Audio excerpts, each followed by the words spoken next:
এসব বাথরুমে ওয়াশরুমে গোসল করেও আমরা অনেক সময় আল্লাহ তাআলাকে অসন্তুষ্ট করে ফেলতেছি। নামাজে দাঁড়িয়েও নামাজ পড়েও অনেক সময় আমরা আল্লাহকে অসন্তুষ্ট করতেছি। অনেক সময় আমরা ঘুমের সময়ও আল্লাহ তাআলাকে অসন্তুষ্ট করতেছি। এত সময় হয়তো আপনাদের মনে সন্দেহ শুরু হয়ে গেছে, আমরা বাথরুমে গোসল করে কিভাবে আল্লাহ তাআলাকে সন্তুষ্ট করতেছি, আমরা নামাজ পড়ে নামাজ আদায় করে কিভাবে আল্লাহ তাআলাকে সন্তুষ্ট করতেছি, আমরা ঘুমিয়ে কিভাবে আল্লাহ তাআলাকে সন্তুষ্ট করতেছি। এজন্য আপনাদেরকে ভিডিওটি কন্টিনিউ করতে হবে।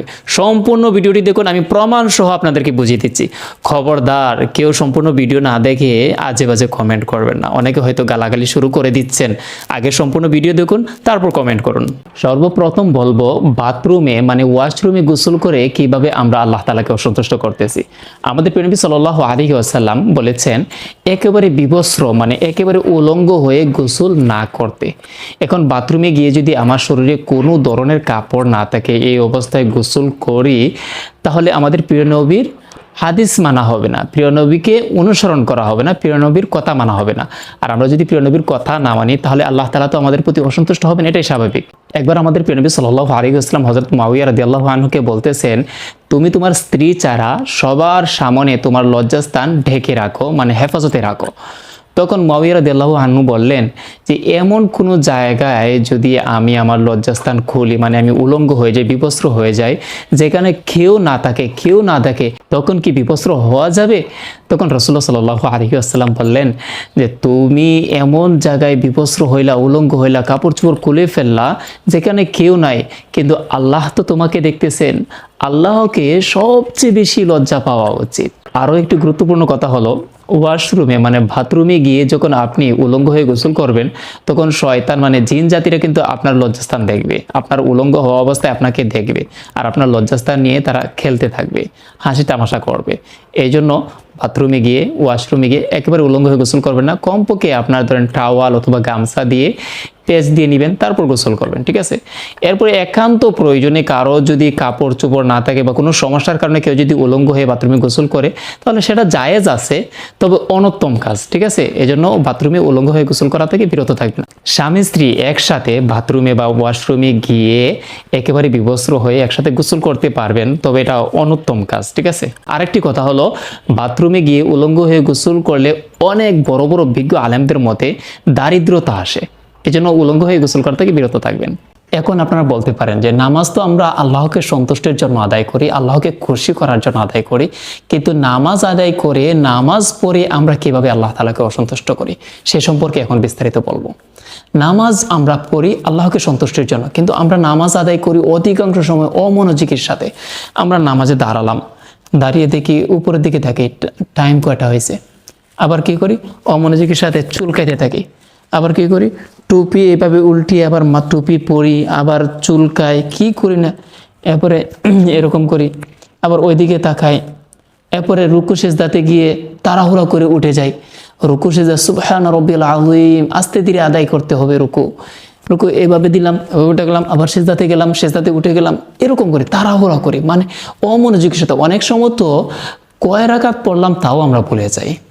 এমনকি আমাদের পাশ দিয়ে মসজিদে বা ঘরে পড়লো, মসজিদে কে ঢুকতেছে আমরা সামনের দিকে এইভাবে তাকিয়ে দেখি, এরপরে বাসায় আমার পাশে কে আছে তার দিকেও আমরা তাকাই, সে কি করতেছে না করতেছে, এইগুলো করি।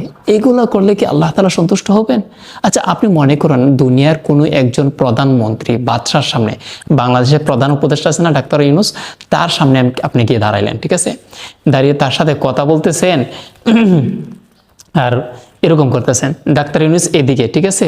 আপনি ওইদিকে তাকাই বলতেছেন যে ইউনূস সাহেব তো আপনি ভালো আছেন না, এরকম করে কথা বলতেছেন। তখন ইউনূস সাহেব কি হবে? প্রধান উপদেষ্টা কি আপনার প্রতি রাগান্বিত হবেন না?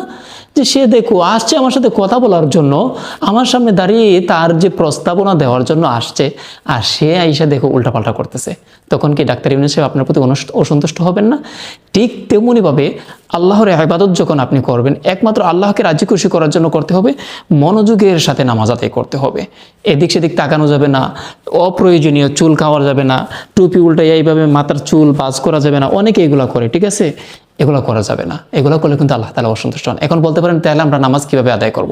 আপনি যখন নামাজে দাঁড়াবেন, দাঁড়ানো অবস্থায় আপনার চোখ রাখবেন সিজদা যে জায়গায় দিবেন সেই দিকে, ঠিক আছে? এরপর রুকুতে গিয়ে পায়ের দিকে আপনি তাকিয়ে থাকবেন।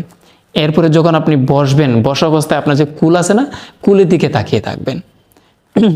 আর এই দোয়াটি সবসময় এই দোয়াটি বেশি বেশি পাঠ করবেন, তাহলে আল্লাহ তাআলা আপনার ইবাদতের প্রতি মনোযোগ বাড়িয়ে দিবেন। সেই দোয়াটি হলো আল্লাহুম্মা আইন্নি আলা যিকরিকা ওয়া শুকরিকা ওয়া হুসনি ইবাদাতিক। আশা করি বুঝতে পেরেছেন নামাজে আমরা কিভাবে আল্লাহ তাআলাকে অসন্তুষ্ট করি, ঠিক আছে? এই নামাজ আপনার জন্য জাহান্নামের কারণ হবে, আবার নামাজ আপনার জন্য জান্নাতে যাওয়ার মাধ্যম হবে। এখন আপনি নামাজ যদি মনোযোগ সহকারে পড়েন, আল্লাহর জন্যই পড়েন মনোযোগের সাথে, তাহলে নামাজ আপনার জন্য জান্নাতে যাওয়ার মাধ্যম হবে, নয়তো জাহান্নামে যাওয়ার কারণ হবে। আপনারা হয়তো বলতে পারেন আমরা তো ঘুমাই একমাত্র নিজের ক্লান্তি ভাবটা দূর করার জন্য, একটু বিশ্রাম নেওয়ার জন্য, তাহলে ঘুমিয়ে কিভাবে আল্লাহ তাআলাকে অসন্তুষ্ট করি? আসলে আমরা অনেক সময় এভাবে উপর হয়ে ঘুমাই, এভাবে একদম উপর হয়ে ঘুমাই। আর এই উপর হয়ে ঘুমটা কিন্তু আল্লাহ তাআলা পছন্দ করেন না, অপছন্দ করেন, ঠিক আছে? আপনারা বলবেন যে তার প্রমাণ কি? আর এই যে উপর হয়ে ঘুমটা হচ্ছে জাহান্নামীদের শোয়ার তরিকা।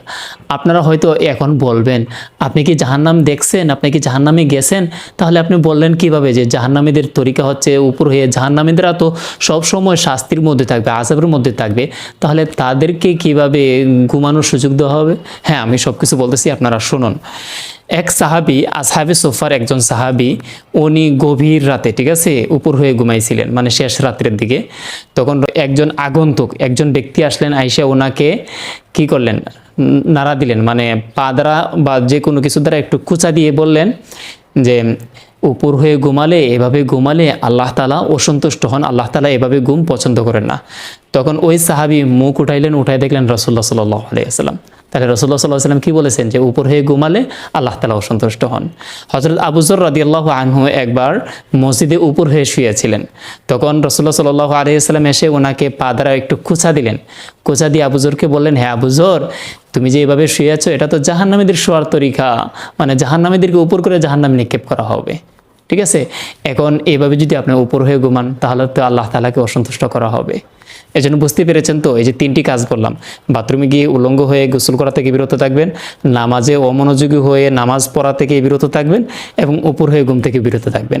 আমি উপর হয়ে বিষয়টা কিন্তু অনেকবার বলেছি, ঠিক আছে?